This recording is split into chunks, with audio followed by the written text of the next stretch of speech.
on April 25th in 2012. And it started out on 30A, and there's been a monthly open mic out on 30A since that day. And when I started Say the Word, I had always dreamed of being able to bring outside artists into our community. And John Lacarbiere is the first artist that we are doing that. So I'm thrilled, really excited, and I hope that this is going to start something that we'll be able to do again. So this is really exciting times for us. I want to thank Sarah Clausen especially because she has taken over the open mic and done a fantastic job. She's a natural, and she works really hard to make this happen every month for everybody. So thank you, Sarah. And of course, thank you, Mike and Jen at French Quarter. Yeah. And so I don't miss anything. John is a really incredible person, and I'm going to read from this bio that I have for him.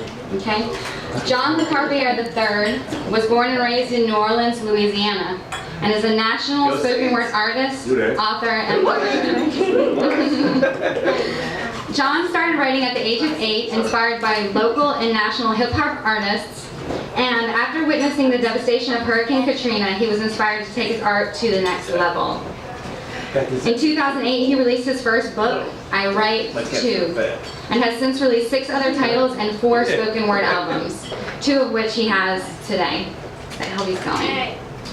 In between performances, John has produced several spoken word events to include a weekly open mic venue titled Word Connections.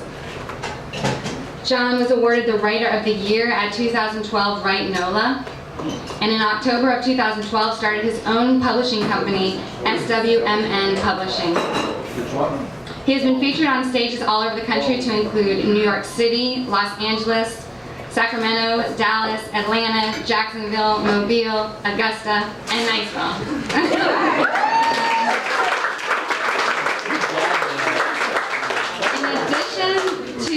Tirelessly promoting the arts, John is passionate about giving back to his community and feeds the homeless every Saturday night with friends.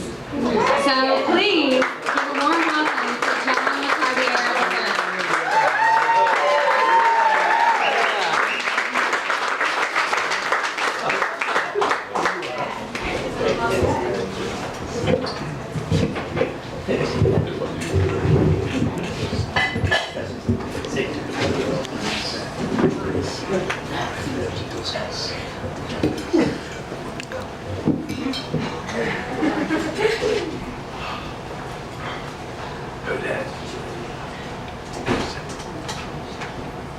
I make folks sick when I read like this.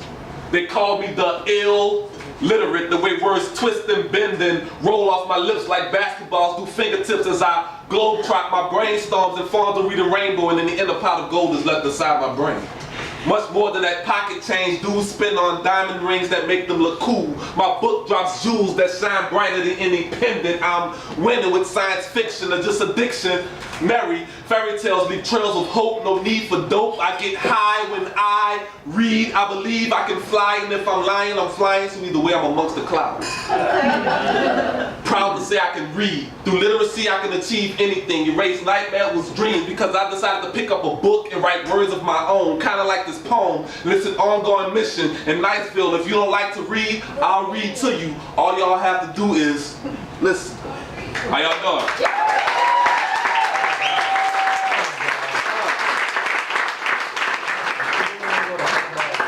That was just a little intro or whatever. That was just an intro. Man, it's so nice to be here, and thank you to everyone that made this possible. I was telling my friends, it's kind of ironic, you know, I'm from New Orleans and I'm performing in the French Quarter bar. That's like, I feel at home already. So I have this little set list I put together for y'all, and I'll be going in and out of it to let y'all know. Just to let y'all know a little bit about myself, I was born and raised in New Orleans, Louisiana.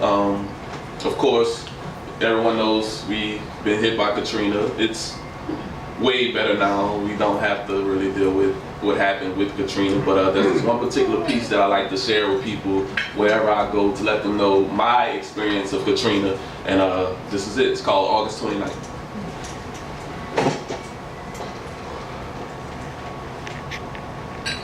I know some people are tired of hearing before Katrina, after Katrina. But before Katrina, we had a father. Can you fathom what that means to us? Do you have a clue how it feels to be hoping and wishing, searching every city, only to find out your daddy died on the night of Thanksgiving?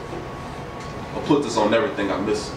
But I lost everything when the storm came, but it was all replaced. But I can't bring back my daddy's face, arm, leg, arm, head, a decomposed body that had to be cremated from sitting for days. Some say it's his fault because he stayed, but we didn't have a thing.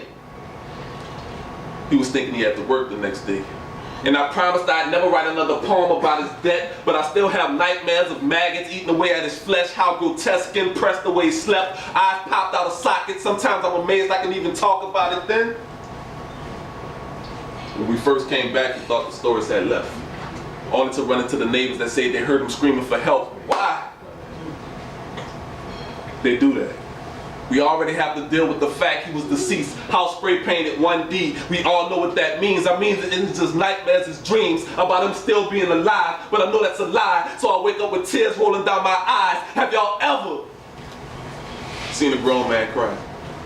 I couldn't see him coming down my eyes, but I had to when my dad died. I have a lot of pride, such a hard pill to swallow. I still haven't yet. I feel it stuck by my tonsils. Some say I should seek counsel, but if you know me, you know my therapy. It comes out of some really good stuff you can read. Yeah, sometimes you don't get over it, you just oversee. You overlook, you wear a mask, you make a smile. You can't let them see you down. I scream it out loud. I love you, Dad, and I'm proud. I know now that everything will be okay, but it doesn't take away the pain. It comes back on random days like August 29th. Sometimes I wish I could just lay down and turn the sky dark and call it a good night. Other times it's 8 a.m. and the day is to begin, and I'm forced in remembrance of the day I lost him.